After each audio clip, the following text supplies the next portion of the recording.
She was a girl full of life, always very talkative and expansive.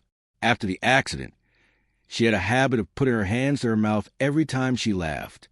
Hector found it funny and was always telling stories. Clarice was amused just to see her repeat the gesture. I know much more about what to do in that small town in the interior of Minas Gerais. They began dating. Of course, it was one of those youthful courtships whose maximum excitement was a walks hand in hand in the small town center next to the chapel. Even without having a maiden by his side, Heitor felt valued. If his friends had moved away, at least someone liked him. Clarissa had no brothers. Her mother had died after childbirth. The girl would be under the meager care of her father and zealous neighbors. Herculano was a typical man from a small, uneducated country town. He had worked in the fields for a long time and lived off odd jobs. He was always sick. His only dream was to see his daughter well on the path in life. He asked Carlotta, his sister-in-law, for help in the girl's education. Because of poorly explained stories, her sister-in-law refused to listen to him and led a reclusive life in Belo Horizonte. Herculano was a good countryman, but with a pure heart, he didn't believe in anything. He was always unhappy about being widowed too soon. He smiled, satisfied with the assistance of some neighbors. Some would show up with leftover food, others would bring a chicken or a pig, and so he and Clarice lived. He worried about his daughter's future, even though he didn't believe in the existence of God. Herculano sensed that he wouldn't last long due to the illnesses that kept him bedridden one after another. He had no relatives and hoped that Carlotta would answer his prayers and come live near them. The thought of having his sister-in-law nearby brought him a sense of comfort, but it seemed like a distant dream. Although he didn't like Hector very much, he didn't see any alternative. He preferred Clarice to date Van. At least that young man had a good heart and was honest, unlike his brother. Hector didn't inspire confidence in him, but Herculano didn't see a better future for his daughter. What to do one day after weeks trying to recover from stomach complications, feeling afraid that perhaps her time to die was near. Herculano called for a conversation. I raised my daughter with great difficulty. If it weren't for the neighbors, we would have nothing to eat. Clarice earns very little on the farm. For our livelihood, I asked if you could help on the farm. There's no shortage of work. I'm a sick man. I'm not suited for this kind of manual labor. Clarice is young, has the strength to endure work in the fields. Unfortunately, I'm very weak. In fact, I also wanted a better job, but here in this city, it's impossible. If only I could have contact with Mariano, the godson he himself. What does he want from him? Oh, I know he works in that factory in Belo Horizonte. Pallada is really big. I didn't know you had this desire to grow. Heitor changed his posture. He raised his torso and looked Herculano in the eyes. I wasn't born to be a country boy. Life has been so unfair to me. How could I be born in this backwater? I wanted to live in the big city, wear a suit and tie, earn money, have a beautiful house.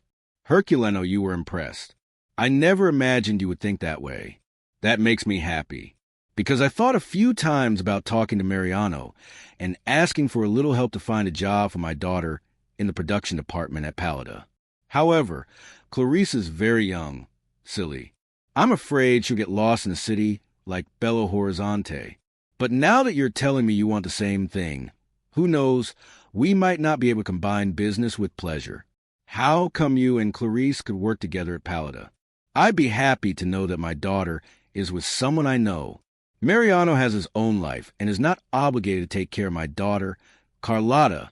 It seems you don't want to know about us, so you're the only one left, although I have reservations about you. What's this business of yours, Herculano? Why do you distrust me? I've never done anything to you. I think it's just an impression. You know I'm sincere.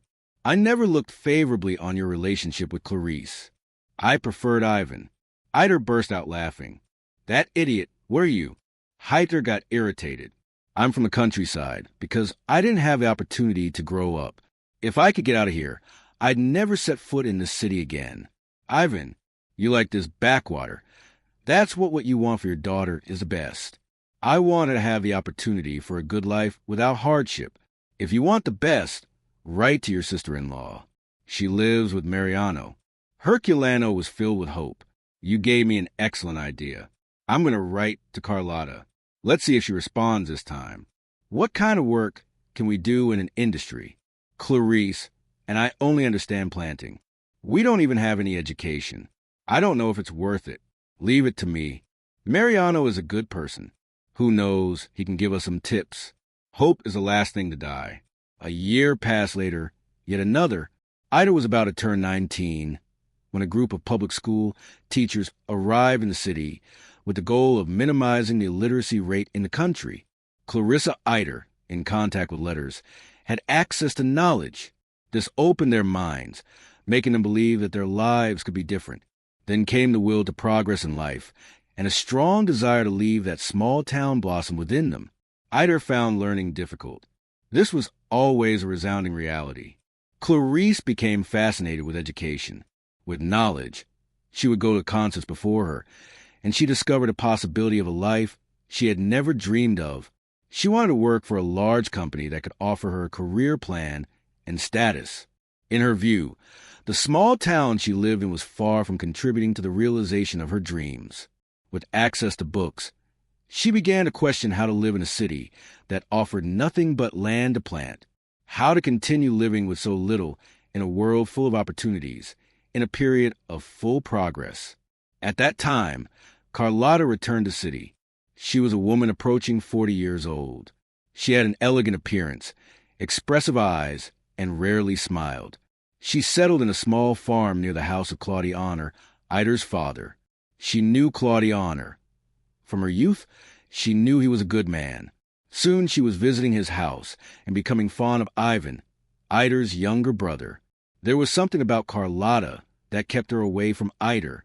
She tried, but the boy's constant complaints disturbed her. She got closer to Herculano and became friends with Clarice. If she had known that this girl was so charming, she would have come back sooner. She thought, but how could she do anything for her if she couldn't do anything for myself? Now I feel strong enough to help her.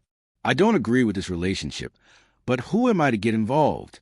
Carlotta was reserved and maintained a serious demeanor. Herculano knew she had left for Belo Horizonte many years ago with her boyfriend. He never found out what happened, but his sister-in-law didn't get married and distanced herself from everything and everyone. Since Herculano wasn't given to gossip, he was never interested in his sister-in-law's singleness. For him, it was enough that she was now close to his daughter and could help Clarissa become, according to his beliefs, a real woman, learning the duties of a housewife and things like that little by little. Carlotta, she gained the sympathy and friendship of her niece, and even began to care for Eider. She encouraged him to study and progress. It was during this period that Eider took a break from complaining. The boy had not realized that, dazzled by new possibilities in life, he had stopped complaining. Suddenly, he began to thank the same God he had repudiated throughout his adolescence. With the decrease in complaints, there was room for trust, and from trust arose a real opportunity to change his life.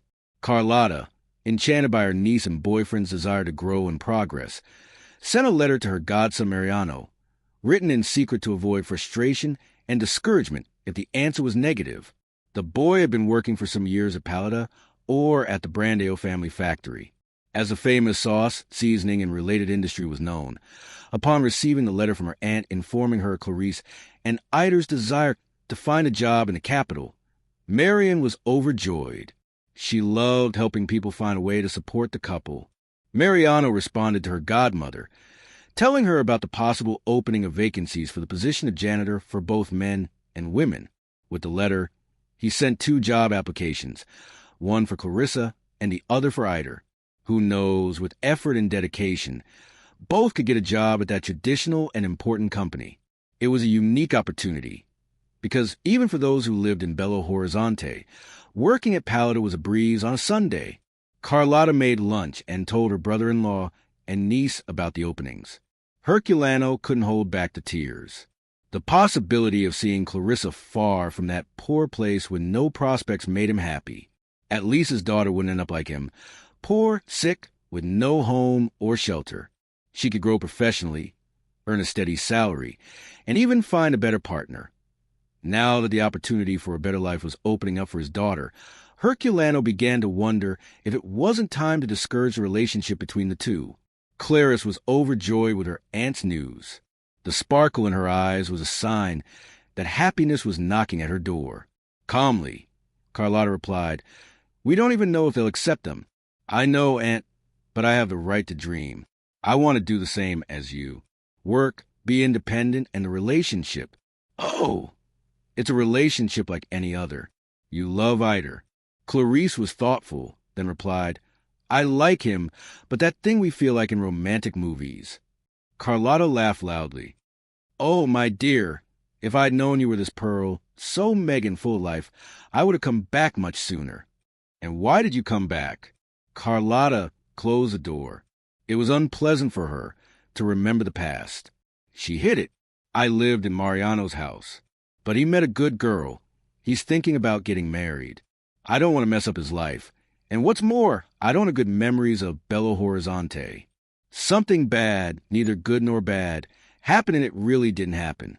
A question mark formed on Clarice's face. I didn't understand. One day, her aunt told her, "Now let's think about the good things. I need to get ready. Claudia Honor offered me a set of dentures. She said they belonged to the deceased. They look brand new. Don't even think about it, girl. How awful. Auntie, I don't care about those things. They're not free. I won't have to pay. I need to look better. And we don't have money for dental treatment. No. For now, I like Claudia Honor. Ivan is also very good.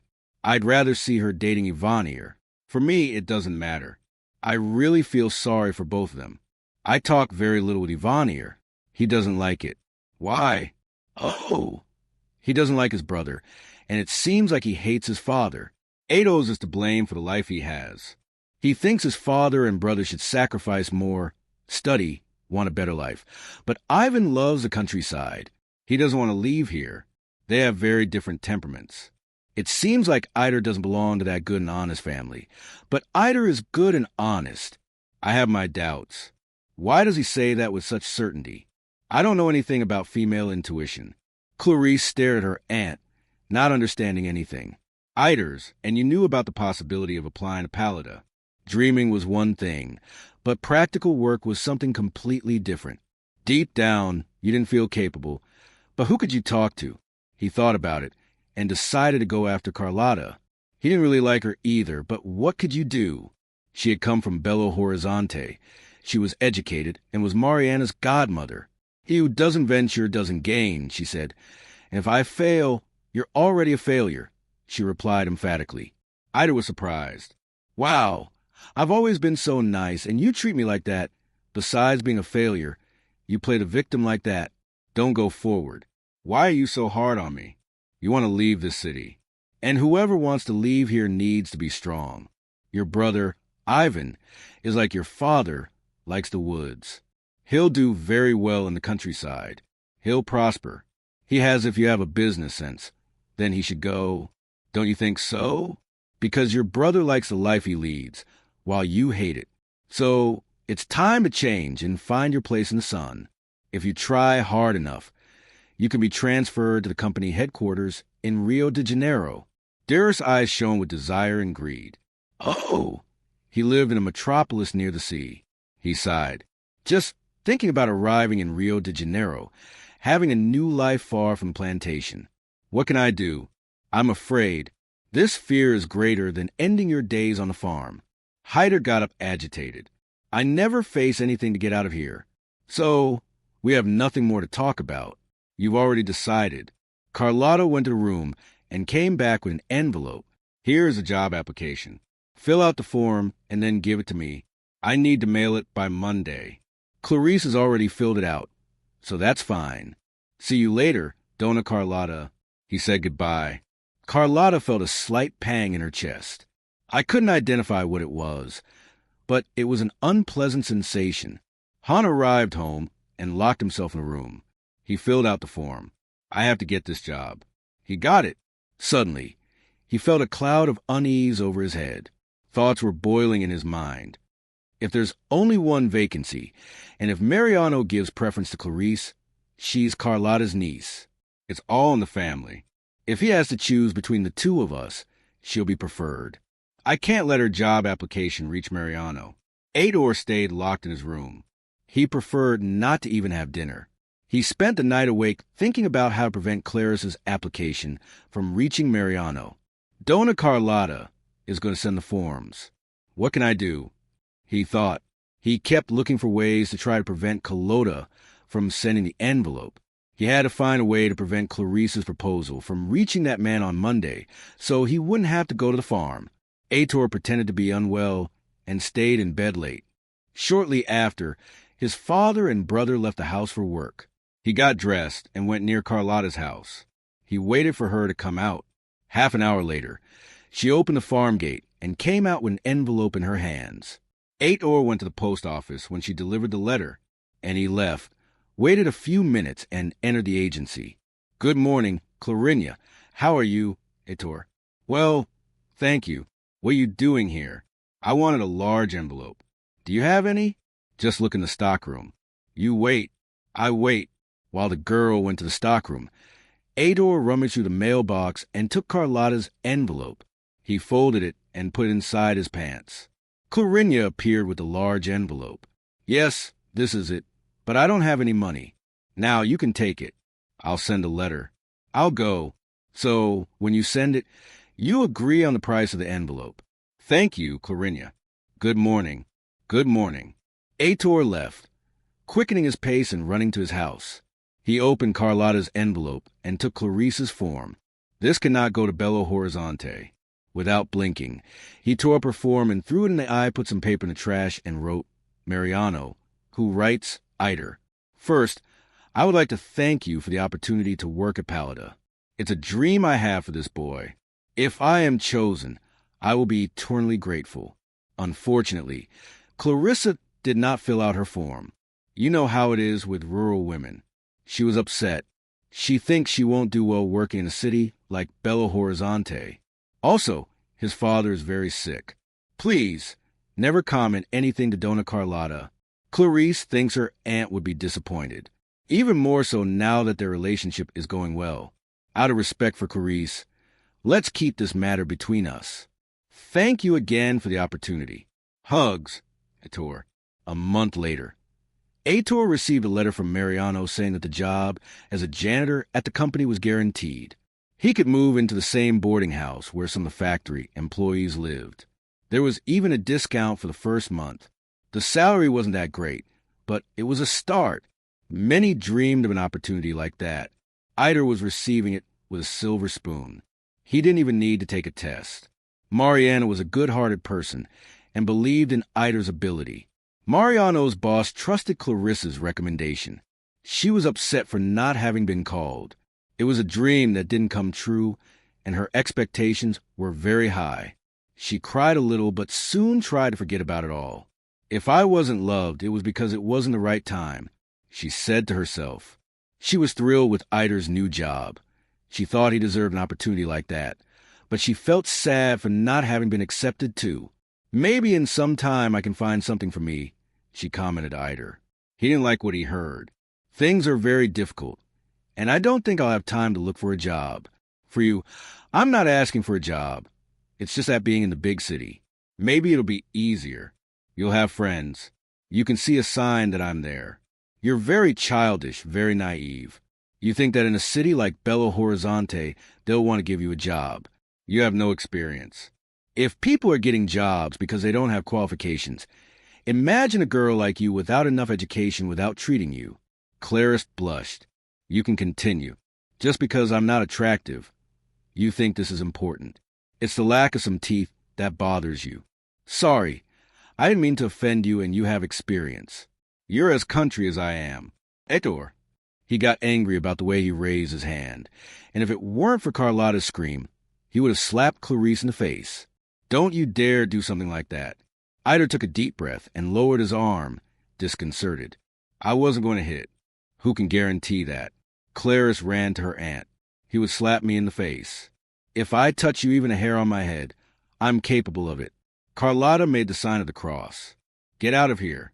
Heitor, go after your dreams. Leave us in peace." Heitor didn't answer. He lowered his head and left. Clarice trembled.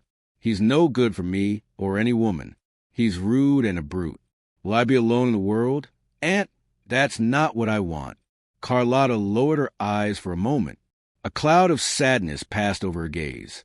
She made a sudden movement with her hand across her forehead, as if pushing away that wave of sadness.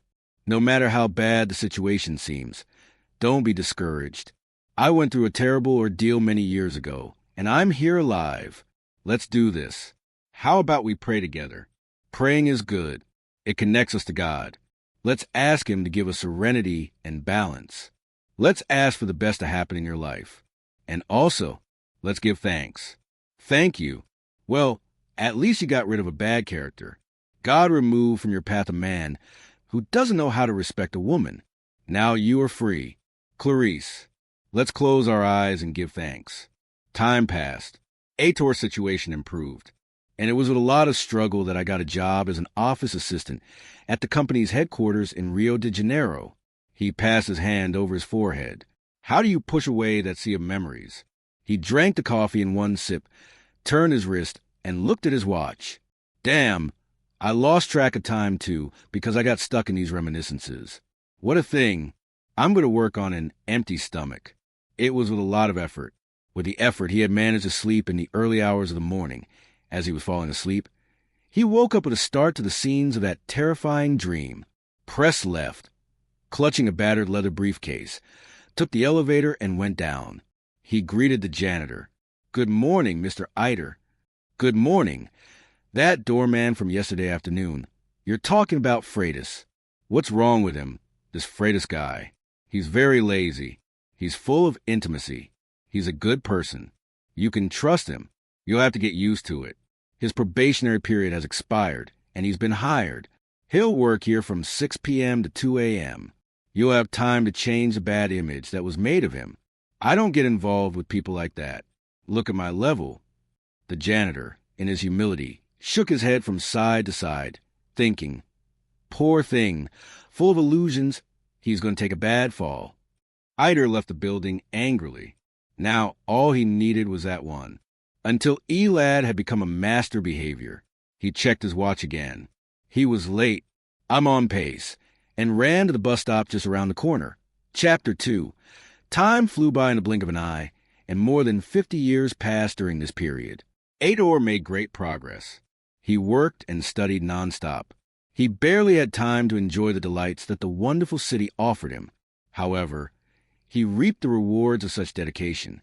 He became an assistant to one of the managers, and with a raise, he and his office colleague Rubinho rented a more comfortable apartment in the same building in the Copacabana neighborhood in the south of the city. He also managed to finish high school and planned to go to college.